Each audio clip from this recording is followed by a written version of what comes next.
আমি ভেন্ডি দিয়ে আলু দিয়ে মাছ দিয়ে ঝোল, মাছ এখন দোকানে। তো ভেন্ডি আর আলু কেটে নিয়েছি, দেখো ঝোল বানাবো, কারণ মশলাটা কষানোই যায়। এদিকে কড়াইও হয়ে এসছে আর ভাত এদিকে হাফ হয়ে আছে, দেখবে ভাতটা বেশ করে ফুটিয়েছি, দিয়ে নামিয়ে দিয়েছি। তো চলো আমি আগে মাছের ঝোলটা বসিয়ে দিই। এই যে সবজি কাটলাম, সকালবেলায় খুবই তাড়াহুড়ো থাকে। তো সবাইকে গুড মর্নিং জানাই আমার মুখ না দেখিয়েই। চলো রান্না বান্নাটা শুরু করে দিই। চলো এই যে কড়াই বসিয়ে দিয়েছি, রান্না বান্না শুরু করি। কারণ আমাদের মেয়েদের কাজই এটাই, মানে সারা জীবন যত লেখাপড়াই শেখো আর যাই করো, পরের বাড়িতে খুন্তি নাড়তেই হবে, তাই না?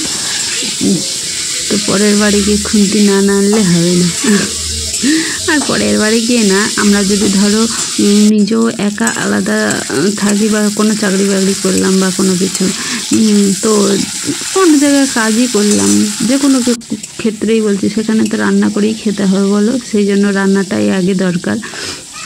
তো যাই হোক, আমার ভেন্ডিগুলো ভাজা হয়ে গেছে।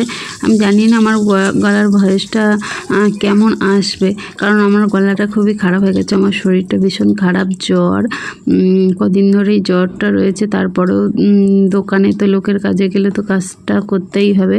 জানি না, আমার শরীরটা ভীষণ খারাপ লাগছে, কী হবে কে জানে, ওষুধ খাচ্ছি তো কমছে না। তো যাই হোক, লবণটা দিয়ে দিলাম আলুগুলোর মধ্যে, পেতেতে আছে। আর এদিকে তেলটা গরম হচ্ছে, তেল আবারও দিলাম। ভেন্ডিগুলো ভাজার পরে অল্প তেল ছিল, তো আলুগুলো ভেজে নেবো, দিয়ে ভেন্ডি দিয়ে আলু দিয়ে মাছ দিয়ে ঝোল করবো। বড় মাছের ঝোল ভেন্ডি দিয়ে পাতলা পাতলা করলে খুবই ভালো লাগে। এই গরমকালে এইসব হচ্ছে মানে ফেভারিট খাবার। ভেন্ডি আলুর তরকারি বলো, পাতলা পাতলা ঝোল, পটল আলুর ঝোল, মানে পটল আলু দিয়ে মাছ দিয়ে ঝোল, এইগুলো বেশ ভালো লাগে আমার খেতে। পালং শাকও ভালো লাগে খেতে, কিন্তু পালং শাকটা এখন না কেমন একটা কষা পাড়া লাগে, জানি না কেন। তো আবার কিছুদিন পেরিয়ে গেলে তখন খেতে আরও ভালো লাগে। তো আমি এখন ওগুলো মানে আলুগুলো ভাজতে দিয়ে চলে আসলাম। একটা পেঁয়াজ, কাঁচা লঙ্কা, আদা রসুন টমেটো দিয়ে আর কি পেস্ট করে নেব, সেই জন্য আমি তাড়াতাড়ি কাটতে বসে গেছি। এদিকে আলুও ভাজা হচ্ছে আর এদিকে ধরো আমি কাটতে বসে গেছি। একবার আমি নেড়ে দিয়ে আসলাম, তারপরে এসে আবার বসলাম তাড়াহুড়ো করে, বুঝলে? এই জন্য আমি, তোমরা হয়তো আমার মানে তাড়াতাড়ি দেখে বুঝতেও পারছো যে আমি তাড়াহুড়োই করছি, খুবই তাড়া ছিল। সকালের দিকে ভীষণ তাড়া থাকে, ভীষণ তাড়া থাকে।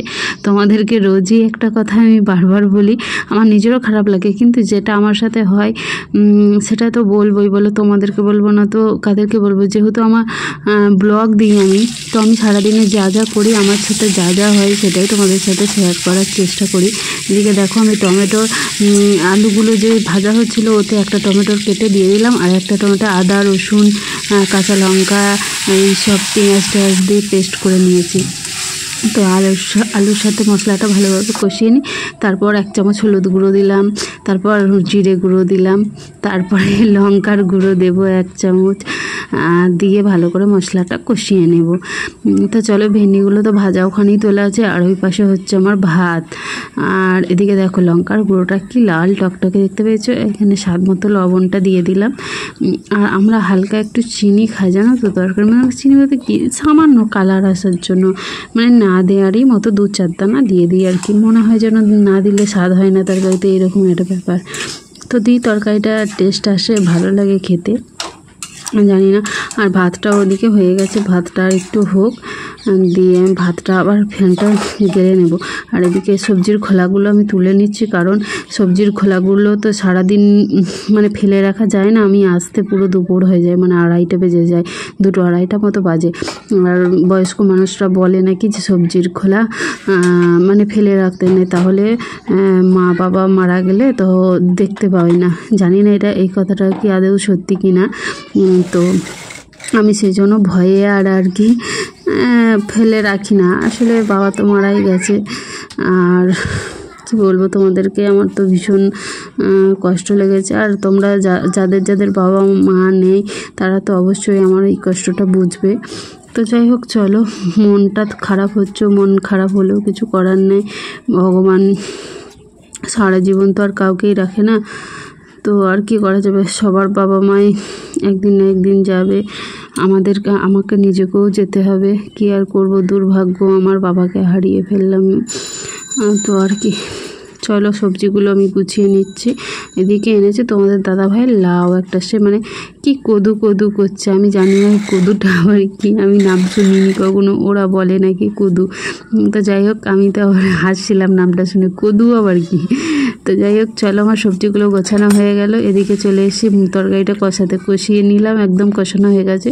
তাই একটু জল দিয়ে দিলাম। চলো জল টল দিয়ে ঢাকা দিয়ে দেবো, ফুটে আসলে ভেন্ডি আর মাছ দিয়ে দেবো। কারণ মাছ এখন দোকানে মাছ কিনতে এখনও আসেনি, জানো তো, বাড়িতে মাছ বাড়িতে আসেনি। মাছ যে কখন আসবে আমি নিজেও জানি না, মাছ আদেও ঝোলে পড়বে কি না। মাছ ঝোলে না পড়লে আর কি, ডিম আছে, ডিম দিয়ে হবে। কিন্তু অবশেষে না, ভিডিওটা আমি যখন এডিট করি, বিকালে এডিট করছি ভিডিওটা, এখন বাজে 3:45 বাজে, না 3:45 না, 4:20 বাজে।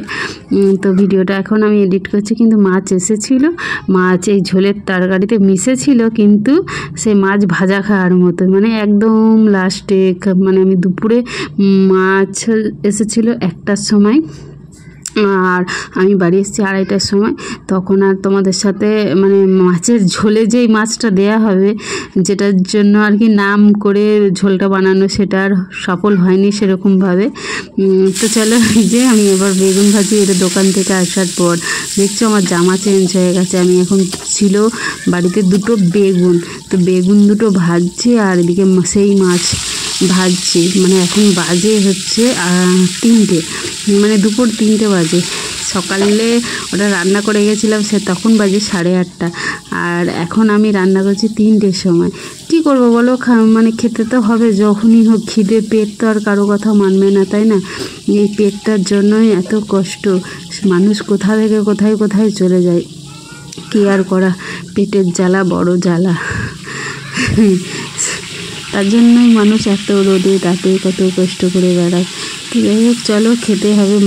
মাছটা কিন্তু খুব ভালো ছিল, জানো তো, মাছটা বড় বড় পিস হয়েছিল, মাছটা ছিলও অনেক সুন্দর, মানে দেরিতে এনেছে মনে হয় মাছটা, হয়তো কম দামে পেয়েছে, জানি না কি হয়েছে, ওর সাথে আমার কথাও হয়নি। আর এখানে আমি সব কিছু কাজ করে নিয়ে আমি এখানটা একটু রান্নাঘরটা একটু পরিষ্কার করতে বসেছি। আসলে আমি সময়ই পাই না পরিষ্কার করার মতো। আজকে ভাবলাম আচ্ছা, আর আমি চান করবো না, একবারে স্নান করে দোকান চলে যাব। খাওয়া দাওয়া করে নিয়েছি, ওগুলো ভাজা টাজা করার পরে তরকারিটা গরম করলাম, করে খাওয়া দাওয়া করে নিয়েছি। খাওয়া দাওয়া করার পরে আমি ভাবলাম না, এবার একটু মন দিয়ে কাজ করা যাক। অনেক দিন রান্নাঘরটা গোছাইনি, পুরো এক হাঁটু হয়ে আছে।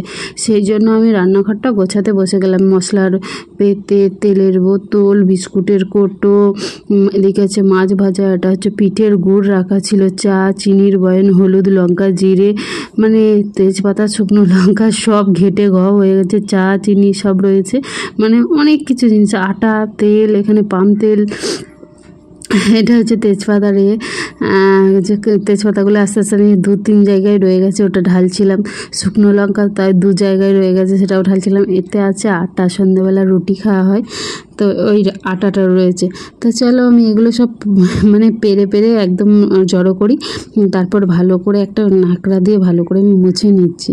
মুছে নিয়ে সুন্দর করে গুছিয়ে রাখবো। কারণ দেখো, মেয়েরাই পারে সব কিছু গোছাতে গাছাতে, ছেলেরা কি আর অতটা পারে? একটা মেয়েই পারে সুন্দর করে ঘর সাজাতে, ছেলেরা পারে না। কিন্তু ছেলেরা পারে, মানে ওই 1000-এ 1টা হয়তো মিলবে, তো সেরকম ছেলে পাওয়া ভাগ্যের ব্যাপার। যাই হোক, আমার বড়মশাই তবে হাতে হাতে একটু অল্প স্বল্প করে দেয়। এখন আবার বাবুটা স্কুল যাচ্ছে, আমার বাবুটা, তো সেই জন্য সময়ও পায় না, কারণ ওই স্কুলে দিয়ে আসতে যায়, ওই নিয়ে আসতে যায়, আবার এসে কাজেও যায়। কি করে সময় পাবে বলো? যখন সময় পেত তখন সত্যি আমার হাতে হাতে কাজ করে দিত অনেক। আমার বরের মতো বড় হয় না, সত্যি, মানে গর্ব করে বলছি না, সত্যি অনেক ভালো। তো চলো টাটা, সবাই খুব ভালো থাকবে। এই ভিডিওটা এখানেই শেষ করছি।